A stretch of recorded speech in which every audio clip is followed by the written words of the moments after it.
You know, some stories change everything, and this is one of those stories that'll stick with you long after I finish telling it. So settle in, grab something warm to drink, and let me take you inside a moment that redefined what it means to belong in America. Because what happened at Meridian Technologies that Tuesday morning in September wasn't just another corporate drama. It was a collision between dreams and reality that reminded us all why some fights are worth everything. Picture this. The largest conference room on the 42nd floor of the Columbia Center. Those magnificent floor-to-ceiling windows overlooking downtown Seattle like the eyes of a giant, watching the city pulse with morning energy. 300 employees packed in tight, the air thick with anticipation and the familiar corporate cocktail of coffee steam, nervous energy, and that particular scent of ambition that clings to startup success stories. The annual company meeting. You know the kind, where everyone pretends to pay attention while secretly checking their phones, where middle managers practice their networking smiles and interns try to look indispensable. But this year felt different, electric somehow, crackling with the kind of tension that comes before lightning strikes. Everyone knew their CEO, Maria Santos, had something big to announce, something that would reshape not just their quarterly projections but their entire understanding of what this company stood for. She'd built this software empire from absolute nothing, starting in her garage 12 years ago with a second-hand laptop and turning it into a billion-dollar enterprise that had revolutionized healthcare technology across 3 continents. When Maria Santos had something to say, people didn't just listen. They leaned in, they held their breath, they prepared to have their worlds shifted on their axis. But could anyone have predicted what was about to unfold in those next 37 minutes that would change everything? Maria stood at that sleek titanium podium, her presence commanding the room with the quiet authority that comes from having climbed every impossible mountain. She was wearing her signature navy blazer, the same one she'd won at the Women in Tech Awards 3 years running, and her voice carried that familiar warmth that made even the most cynical senior programmer believe in the mission, believe in the magic of what they were building together. She was talking about the company's revolutionary new AI initiative, how their breakthrough algorithms were going to transform healthcare diagnostics, how they were partnering with Johns Hopkins and Mayo Clinic to save lives, create thousands of jobs, and push the boundaries of what technology could accomplish for humanity. Her hands moved with the graceful precision of a conductor leading an orchestra, the same hands that had coded the first product while working 3 jobs to support her younger siblings after arriving from El Salvador at 17 with nothing but a high school diploma, $47 in her pocket, and dreams bigger than the Space Needle gleaming in the distance outside those windows. The applause was building like a storm gathering strength. People were leaning forward in their chairs, smartphones forgotten, laptops closing with soft clicks as everyone became absorbed in the vision she was painting. You could feel that collective energy that happens when a room full of brilliant people realizes they're not just part of a company. They're part of something extraordinary, something that will outlive them all. Then Maria paused, that slight smile playing at the corners of her mouth, the one that had charmed investors and intimidated competitors for over a decade, and said, "But before we dive into the technical specifications, before we talk about market penetration and revenue projections, I want to share something deeply personal with all of you, something that goes to the heart of who we are as a company." What could she possibly say that would top what she'd already accomplished? What confession could be more powerful than the empire she'd already built? The room went dead silent. Not the uncomfortable kind of silence that follows a bad joke or a technical glitch, but that expectant hush that settles over an audience when they sense they're about to witness something historic. Maria's voice dropped to almost a whisper, and somehow that made everyone listen even harder, straining to catch every word as if she were sharing state secrets. 12 years ago, I stood in this very building as a night shift janitor, pushing a cart through these hallways at 2 in the morning while taking computer science classes during the day at Seattle Community College. I remember looking up at these floors from the parking garage, watching the lights in the executive suites, wondering if someone like me, someone with my accent, my background, my documentation status, could ever belong in those boardrooms. Her eyes swept across the faces of senior engineers she'd personally recruited from Google and Apple, accountants who'd helped her navigate those terrifying early investor meetings when the company was burning through cash and hope in equal measure, sales managers who'd believed in her vision when it was just sketches on a whiteboard and promises that felt impossible to keep. The silence was so complete you could hear the building settling, the distant hum of elevators carrying people to their destinies 42 floors below. Some of you know this story, but many of you don't. I came to this country with DACA status, deferred action for childhood arrivals, brought here by parents who risked everything for a chance at something better. The words hung in the air like confession and challenge combined. Today, I'm not just your CEO. Today, I'm announcing that Meridian Technologies is officially becoming a sanctuary workplace. We will not cooperate with any immigration enforcement that targets our employees, their families, or anyone in our extended community who is building something meaningful in this country. The applause erupted like thunder rolling across the Cascade Mountains.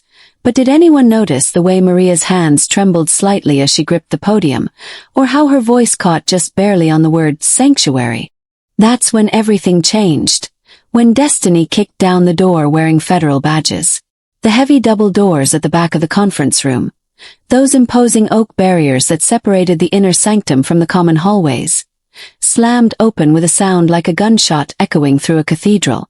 Suddenly there were men in navy blue windbreakers striding down the center aisle with the mechanical precision of soldiers on a mission, their black boots clicking against the polished marble floor in perfect synchronization.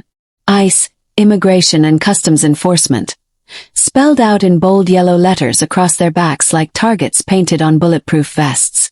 The applause died as if someone had unplugged the sound system, replaced by the kind of silence that makes your ears ring and your heart forget how to beat. 300 people turned to stare in slow motion, coffee cups frozen halfway to lips, smartphones dropping into laps with small thuds that sounded like gunshots in the sudden quiet. Wedding rings clicked against coffee handles, someone's breathing became audibly rapid in the third row, and you could hear the subtle rustle of fabric as bodies unconsciously shifted away from the advancing figures. The lead agent was a tall man with steel-gray temples and eyes like winter, walking straight toward the podium like he owned not just the room but the entire building, the entire city, the entire concept of justice itself. Behind him, 2 younger agents flanked the aisle, their hands resting casually near their service weapons in that universal gesture of controlled threat. Maria didn't move, didn't step back, didn't flinch, just stood there with her chin raised and her shoulders squared like a queen facing an execution squad, but you could see her pulse hammering in the hollow of her throat, could see the way her knuckles went white against the dark titanium of the podium. Behind her, the PowerPoint slides still glowed with cheerful bullet points about artificial intelligence and market projections and quarterly growth targets, as if the corporate world could somehow continue spinning while this scene played out like a nightmare in broad daylight. What do you do when your worst fear walks through the door in front of everyone you've ever worked to impress, everyone who's ever believed in your vision, everyone who's ever called you a leader? Maria Elena Santos, the agent called out, his voice cutting through the conference room like a blade through silk, each syllable pronounced with the deliberate precision of a death sentence being read aloud. Not CEO Santos, not Ms. Santos, not the respectful titles that usually preceded her name in boardrooms and on magazine covers. Just her full name, pronounced with deliberate emphasis on each syllable, as if he was reading from a wanted poster or a deportation order. The sound of her birth name in that federal accent seemed to strip away 12 years of success, 12 years of building and creating and proving herself, reducing her once again to just another undocumented immigrant in the crosshairs of a system that had never wanted her. Maria's assistant, Jenny Rodriguez, a brilliant Stanford MBA who'd given up a VP position at Amazon to work for someone she considered a personal hero, gasped audibly from the front row, her laptop sliding off her knees and clattering to the floor. The sound echoed in the silence like breaking glass, like dreams shattering against concrete reality. Around the room, people were pulling out their phones, not to take pictures but to call lawyers, to call journalists, to call anyone who might be able to stop what looked like the destruction of everything they'd built together. You need to come with us, ma'am. We have some questions about your current legal status and your eligibility to hold corporate leadership positions. The words hung in the air like a death sentence, and you could feel 300 people holding their breath, waiting to see what their fearless leader would do when faced with the very system she'd just declared war against. Some of the younger employees were crying. Silent tears streaming down faces of programmers who'd grown up thinking America was the land of opportunity, not the land of midnight raids and document checks. Maria's marketing director, Sarah Kim, started to stand up from her seat in the second row, as if she could somehow shield her boss from what was happening, but Maria held up one hand. Steady, controlled, the same gesture she'd used in 1,000 board meetings to restore order and calm. That hand, which had signed contracts worth hundreds of millions, which had coded the algorithms that were saving lives in hospitals across the globe, which had shaken hands with senators and celebrities and Nobel Prize winners, now trembled almost imperceptibly as it commanded silence. But could that same composure that had built an empire save her now from the machinery of deportation? The tension in that room was suffocating, thick as Seattle fog rolling in from Puget Sound. You could hear everything and nothing. The hum of the air conditioning system struggling to circulate air through 300 pairs of panicked lungs, the distant sound of traffic 42 floors below where life continued obliviously normal, someone's stomach growling nervously in the third row, the soft buzz of cell phones vibrating against tables as news of the raid began spreading through social media like wildfire. The smell of fear was palpable, mixing with the lingering aroma of the catered breakfast that nobody was eating anymore. Croissants and fresh fruit turned to ash in mouths gone dry with terror. Maria looked out at all those faces. People who'd followed her vision across Silicon Valley job changes, who'd believed in her leadership when venture capitalists were still skeptical of young Latina CEOs, some of whom had left secure positions at Google and Microsoft and Facebook to join her startup when it was still struggling to make payroll and operating out of a converted warehouse in Georgetown. These weren't just employees checking boxes on org charts. They were believers, converts to her gospel of innovation and inclusion, disciples who drunk deeply from the well of her vision for a better world built through technology. There was Ahmed Hassan, the refugee from Syria who'd become their head of cybersecurity after she'd personally sponsored his visa application. There was Chen Wei-ming, whose parents had arrived from Taiwan with engineering degrees that America initially refused to recognize. There was David Okafor, whose family had fled Nigeria when he was 12, and who now held 17 patents in machine learning. This room was filled with the dreams of a dozen countries, the hopes of 100 families who'd risked everything for a chance at something better. And now they were watching their prophet being led away in what felt like handcuffs. Or were they? Because something strange was happening. Maria hadn't moved from behind that podium. Hadn't acknowledged the agents at all beyond that initial moment of shock.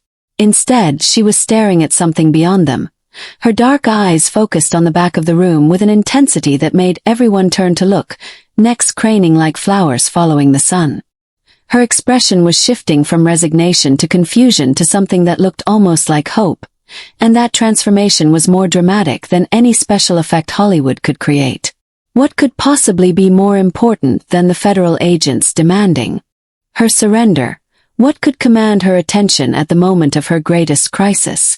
That's when he appeared through the crowd like a guardian angel in a $1,000 suit, David Kim, the company's head of legal, pushing through the mass of bodies with a cell phone pressed to his ear and an expression of barely controlled excitement on his usually stoic face.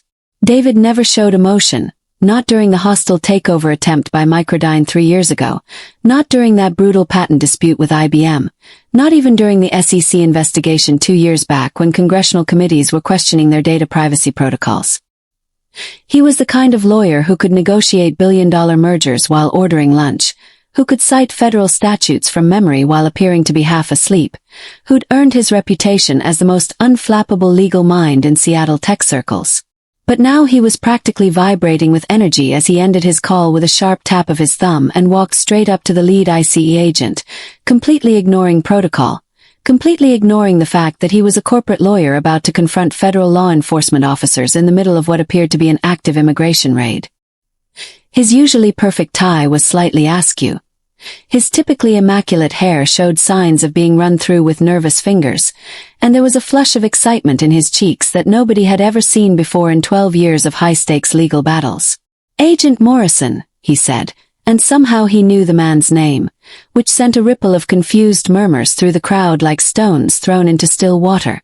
The fact that their lawyer knew the federal agent by name suggested connections, suggested phone calls made and favors called in, suggested that maybe this nightmare had a way out after all. "I think you're going to want to take this call." He held out his phone like he was offering communion wine, like he was passing the chalice of salvation itself. The agent stared at the device as if it might explode, his confident demeanor cracking just slightly around the edges like ice beginning to thaw. What kind of phone call could possibly change the trajectory of a federal immigration raid that had already been set in motion? Agent Morrison took the phone with the caution of a bomb disposal expert handling live ordnance. And the entire room watched his face transform in real time as he listened to whoever was on the other end of that call. It was like watching a time-lapse video of weather patterns changing. His jaw tightened, then loosened completely. His eyes widened with surprise, then narrowed with what looked like disbelief. He looked at Maria, then at David, then back at the phone as if it had just spoken to him in an ancient language that he was struggling to translate.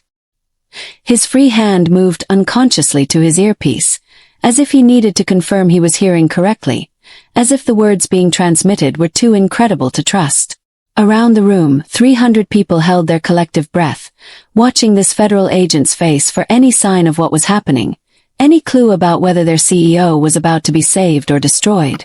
The silence stretched like a rubber band about to snap, pregnant with possibilities both terrible and wonderful. You could see people in the crowd beginning to lean forward in their chairs, could see the way hope and fear warred across their features like competing armies battling for the same territory. Even the other ICE agents seemed confused, exchanging glances that spoke of protocols being broken and unexpected developments that hadn't been covered in their morning briefing. "Yes, sir," Agent Morrison said finally. His voice barely audible even in the dead silence of the conference room, but somehow everyone heard those words as clearly as if they'd been shouted through a megaphone. "Yes, I understand completely. We'll be returning to the office immediately to await further instructions." The words carried the weight of defeat, confusion, and something that might have been relief all rolled into one impossible moment. He handed the phone back to David with the careful reverence usually reserved for handling ancient artifacts or religious relics, then turned to his team with an expression of complete bewilderment that would have been comical under any other circumstances. "Pack it up," he said, and those two words carried more weight than a Supreme Court decision. "We're done here." But what could possibly have been said in that phone call to make federal agents retreat mid-operation, to make the machinery of deportation suddenly grind to a halt? The agents filed out as quickly as they'd entered, their synchronized steps now seeming less like a military operation and more like a retreat, leaving behind them the kind of vacuum that follows a thunderstorm. All charged air and ringing silence and the faint ozone smell of lightning strikes. The heavy oak doors closed with a soft click that sounded like a gunshot in reverse, like the sound of safety being restored. Maria stood at the podium, still gripping its edges, her knuckles slowly returning from white to their normal warm brown as circulation resumed and the immediate threat dissolved into memory. 300 people stared at her in various states of shock, confusion, relief, and disbelief, waiting for an explanation, waiting for her to make sense of what they'd just witnessed, waiting for their leader to transform this inexplicable moment into something they could understand and process. The air itself seemed to shimmer with unreleased tension, with a collective exhale of hundreds of people who'd been holding their breath for what felt like hours but had actually been only minutes. Some people were laughing, some were crying, some were doing both simultaneously as the enormity of what hadn't happened began to sink in. David walked back to the front of the room with that same shell-shocked expression on his face, moving like a man who'd just witnessed a miracle and wasn't quite sure it had really happened. He leaned in to whisper something in Maria's ear, something that made her eyes widen and then close briefly as if she were saying a prayer of gratitude to whatever forces had just intervened on her behalf. Whatever he said made her laugh. Not a nervous giggle or a hysterical release of tension, but a full, rich laugh that started deep in her chest and bubbled up like champagne, like celebration, like the sound of freedom itself taking wing. She looked out at her employees, her family, her believers, her chosen tribe of dreamers and builders and innovators, and suddenly that brilliant smile was back, the one that had convinced venture capitalists to write 8-figure checks and convinced the best talent in Silicon Valley to follow her vision into the unknown. But what could possibly explain this miraculous reversal of fortune, this last-minute salvation that felt too good to be true? "Well," Maria said, her voice carrying clearly to every corner of the room like music after silence, "that was unexpected." The understatement of the century, delivered with the kind of dry humor that had made her legendary in boardrooms from Seattle to Singapore.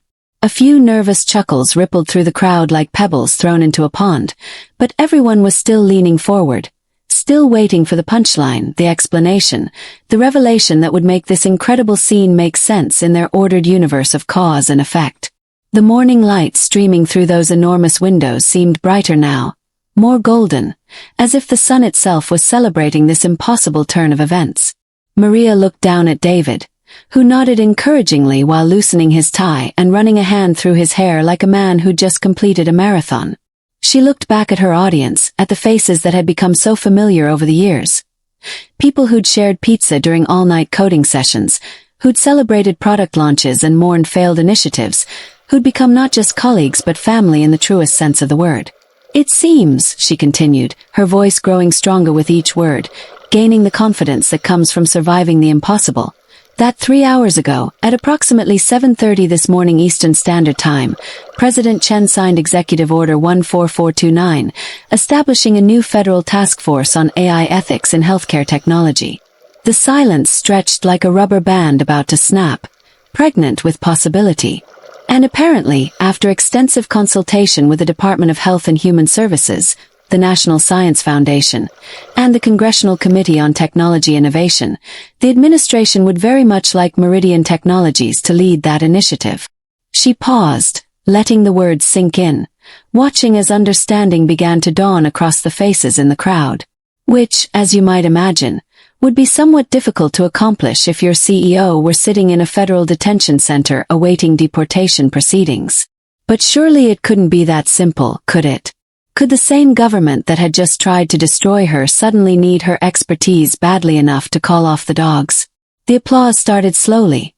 One person in the back row, then two, then suddenly spreading like wildfire through the room as people leaped to their feet, cheering and clapping and laughing with the kind of hysteria that follows a near-death experience. It was the sound of 300 people releasing fear and embracing joy simultaneously, the sound of dreams being restored and faith being rewarded. Some people were crying, some were hugging strangers, some were calling their families to share news of a miracle they'd just witnessed firsthand. The noise was deafening, a cacophony of celebration that could probably be heard on the street 42 floors below. Maria raised her hands for quiet, but she was laughing too, tears streaming down her cheeks as the full impact of what had just happened began to sink in like sunlight after a long winter. "The irony," she said when the noise finally died down to a manageable roar. "The beautiful, impossible irony is that Agent Morrison's immediate supervisor, Deputy Director Patricia Valdez, apparently went to Stanford Business School with our head of business development, Rebecca Chen." She gestured to a woman in the second row who was covering her face with her hands, shoulders shaking with either laughter or sobs or both. Rebecca looked up through her fingers, mascara streaked but smiling, and gave a little wave that sent another ripple of applause through the crowd. Small world, right?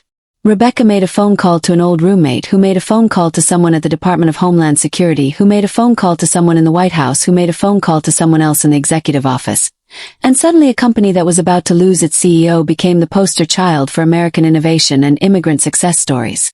The connections, the networking, the invisible threads that bind Silicon Valley together had just saved everything they'd built. Could anyone have scripted a more perfect ending to this corporate thriller? But even as the celebration continued around her, even as employees began streaming forward to congratulate her and take selfies and ask about the new federal contract that would probably double their valuation overnight, Maria's eyes found those windows again.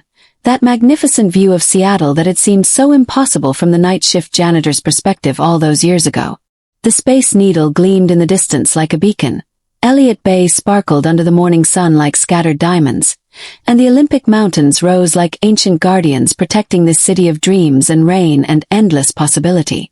Because this wasn't really about federal task forces or executive orders or even immigration raids, was it? This was about belonging. About a 17-year-old girl from El Salvador who had dared to dream that she could build something meaningful in a country that didn't always want her. About 300 employees who had chosen to believe in that dream even when it seemed impossible. About a system that had tried to tear it all down only to discover that some dreams are too powerful, too deeply rooted, too essential to the fabric of American innovation to destroy. As Maria looked out at those faces, Korean and Mexican and Nigerian and Irish and Indian and Filipino, and every possible combination of human heritage that makes this country what it is. She realized that sanctuary wasn't just a policy she could declare from a podium or a law that legislators could pass or repeal. Sanctuary was what they had built together, one line of code at a time, one hire at a time, one shared vision at a time, until it became something unshakable, something that even federal agents couldn't touch. And wasn't that, in the end, the most American story of all? The morning light streaming through those windows seemed to illuminate everything differently now. Not just the glass and steel of downtown Seattle, but the faces of dreamers who'd found their sanctuary in a 42nd floor conference room, the hands that had built something beautiful from nothing, the voices that had just witnessed government power bow to the power of innovation and necessity. Maria Santos, who'd started as a night shift janitor looking up at these windows, now stood behind a podium as the CEO of a company chosen to lead America's next technological revolution. The girl who'd arrived with $47 and a dream had just survived a federal raid and emerged more powerful than before. The teenager who'd learned to code in community college night classes while cleaning these very floors was now being asked by the President of the United States to help shape the future of artificial intelligence in healthcare. And as she looked out at her chosen family, her team of believers and builders and dreamers from every corner of the world, Maria realized that this morning hadn't just been about survival. It had been about validation, about proof that the American dream isn't just alive, it's essential, it's irreplaceable, and it's worth fighting for no matter how impossible the odds might seem. So, Maria said, her voice carrying the authority of someone who just stared down the federal government and won, "Shall we get back to changing the world?"